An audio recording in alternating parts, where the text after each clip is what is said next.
Jadi begini, saya ingin sedikit bercerita bahwa kita ini kan hidup di Indonesia, lahir di Indonesia. Setiap insan manusia hidup itu kan dalam keadaan suci. Hanya beda jalan menuju Tuhan. Nah, perbedaan jalan menuju Tuhan ini tidak harus untuk menjadi batas berkomunikasi, bersosialisasi. Kewajiban kita itu kan berbuat baik kepada sesama manusia ciptaan Tuhan. Tanpa terkecuali. Baru setelah kita berbuat baik, baru kita mencoba minta kepada Tuhan berdoa. Nah, doa kita kalau kita berbuat baik kepada sesama manusia, pasti Tuhan mendengar. Nah, konteks hubungan antar umat beragama itu wajib membina kerukunan. Zaman sekarang zaman terbuka. Semua bisa dilakukan dengan terbuka. Seperti contoh, menafsirkan ayat-ayat suci Al-Quran, menafsirkan hadis. Tapi di sini saya mengambil kesimpulan, saya tidak akan mau disibukkan dengan membahas ayat-ayat suci Al-Quran, tafsirnya ya, ataupun hadis. Tapi di sini saya ingin mengambil sebuah kesimpulan dengan logika kemanusiaan. Saya mengucapkan selamat Natal buat saya wajib. Karena saya mempergunakan logika kemanusiaan. Dan kita harus merajut solidaritas anak bangsa untuk mewujudkan apa kasih sayang dalam kemanusiaan. Kita tidak boleh ada sekat-sekat agama. Kita tidak boleh ada perbedaan dalam berinteraksi kehidupan berbangsa dan bernegara. Nah, saya tadi menyikapi Abu Janda itu, ya baik-baik saja, sah-sah saja. Tapi di sini perlu kita garis bawahi. Ada hal yang prinsip yang harus kita tegakkan. Apa? Toleransi antar umat beragama. Jadi saya selalu mempergunakan logika kemanusiaan dalam kegiatan saya menegakkan toleransi antar umat beragama. Jadi menurut saya sangat wajib mengucapkan selamat hari Natal atau hari agama apapun. Karena di sini kita satu sama lain tidak saling mengimani dalam mengucapkan hari-hari besar agama lain. Tapi kita mewujudkan kasih sayang dan cinta kasih dalam kemanusiaan. Assalamualaikum, dengan saya Permadi. Saya seorang muslim dan saya sedih. Setiap tahun menjelang perayaan Natal selalu ribut. Ribut mengharam-haramkan mengucapkan selamat Natal. Malu-maluin aja.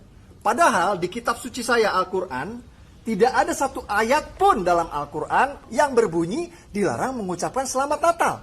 Tidak ada pijakan dalilnya. Itu cuma karang-karangan cocok logi manusia-manusia intoleran saja. Sekarang gini aja. Alhamdulillah saya ada uang 50 juta, ini uang saya. Saya akan berikan kepada siapapun yang bisa menunjukkan kepada saya satu ayat Al-Quran atau satu hadis yang berbunyi dilarang mengucapkan selamat Natal. Saya tunggu, ya, karena saya yakin tidak ada. Jadi tunjukkan kepada saya ayatnya, tunjukkan kepada saya hadisnya yang berbunyi dilarang mengucapkan selamat Natal. Uang ini akan menjadi milik Anda, 50 juta.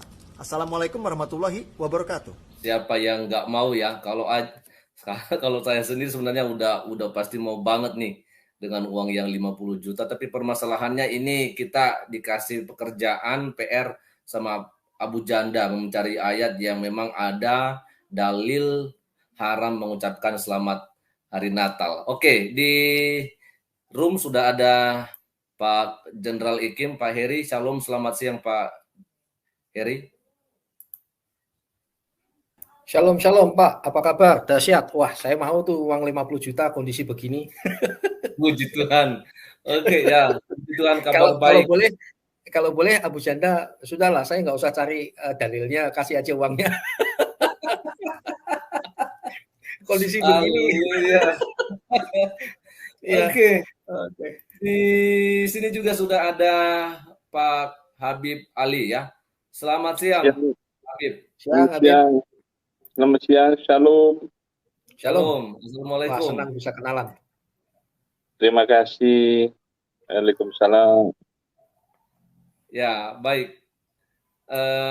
Pak Heri dan Pak Ali, ini topik kita ke topik yang sangat luar biasa saya pikir ya, karena memang hampir setiap menjelang awal Desember, menjelang Natal ya, artinya di awal Desember selalu saja ada masalah istilah haram tak haram untuk mengucapkan selamat hari Natal ya. Jadi sebelum kita ke Habib Ali Syakur, mungkin saya lebih ke Pak Heri dulu deh. Kira-kira bagaimana tanggapan Bapak tentang haram tak haramnya mengucapkan selamat hari Natal ini, Pak Heri?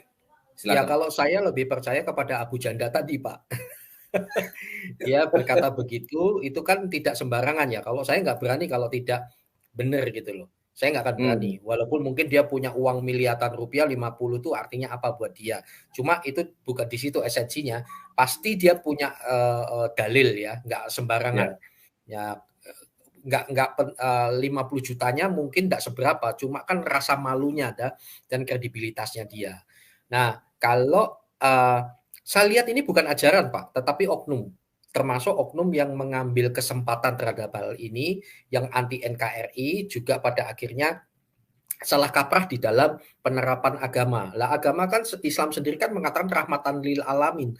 Lah orang-orang yang anti toleransi itu, itulah orang-orang yang malah merusak agamanya sendiri. Itu kan sayangkan sekali ya.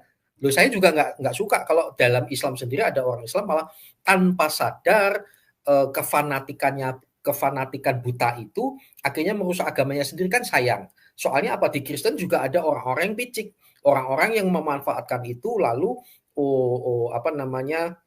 memanfaatkan untuk membesar-besarkan, dan itu pun saya nggak setuju gitu loh.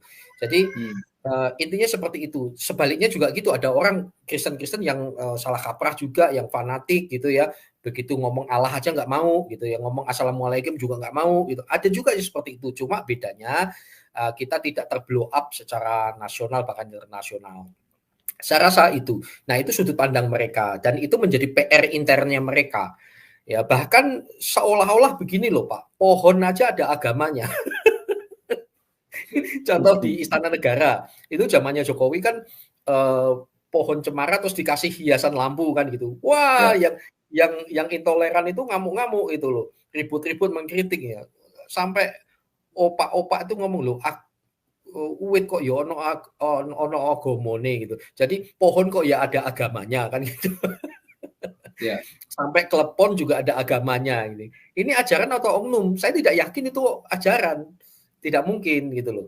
Tetapi orang yang mempelajari kitabnya tetapi tidak take and contact, kalau bahasa teologi Kristen itu tidak secara eksegese tetapi esegese gitu loh Pak. Eksegese itu sangat menyedihkan sekali ya. Jadi bukan apa yang terkandung di dalam aslinya, tetapi adalah kitab suci itu kita paksa untuk mengatakan apa yang kita inginkan. Nah, itu esegese, itu salah. Harusnya kita mengatakan apa yang dikatakan kitab suci sesungguhnya apa. Lah Abu Janda tadi menarik sekali. Kalau ada tak kasih 50. Wah, Nah, itu dia. Kalau memang ada pasti dalam waktu singkat orang berebutan, Pak, demi 50 jutanya itu. Nah, kalau ternyata ada, tapi yang tekstual ya, bukan tafsiran, beda. Jadi kadang-kadang memperkosa ayat untuk kebenaran itu yang salah kaprah itu. Jangan sampai kita mengagamakan hal-hal yang tidak esensi. Itu sayang sekali gitu. Demikian, Pak. Oke. Jadi seperti apa yang disampaikan oleh Abu Janda dan juga Bapak sampaikan, artinya kalau misalnya saja ada orang yang bisa menunjukkan atau membuktikan ada dalil bahwa diharamkan untuk mengucapkan selamat Natal untuk umat Kristen, pastinya orang sudah pasti ada yang ngasih tangan di atas, saya pasti Duluan, dapat 60 juta begitu. duluan. Nah, Ya ini masalahnya begini. kalau saya gini Pak, saya nggak usah tunjukkan dalil ya, kirim aja uangmu kepadaku. Pak Pak Parianto dan Pak Ali Mahdi ya, kata haram kalau dari sudut pandang Kristen sekarang ya, haram itu di perjanjian lama itu namanya tame Pak, tame dalam bahasa Ibrani-nya tame itu unclean, tidak bersih, kotor, itu bahasa aslinya kami artinya kotor gitu. Jadi ketika mengatakan haram itu sebetulnya kalau dari sudut pandang kami adalah itu makanan yang kotor gitu. Nah, termasuk perayaan kalau disebut wah itu haram hukumnya. Nah, itu kan kotor. Lah, namanya perayaan Natal di luar setuju tidak setuju, Tuhan atau tidak, Yesus itu kami itu kan perayaan bukan perayaan kotor gitu. Kami sedang merayakan sesuatu yang kami sembah gitu. Jadi dari definisi artinya aja udah salah gitu. Hati-hati dengan kata haram gitu.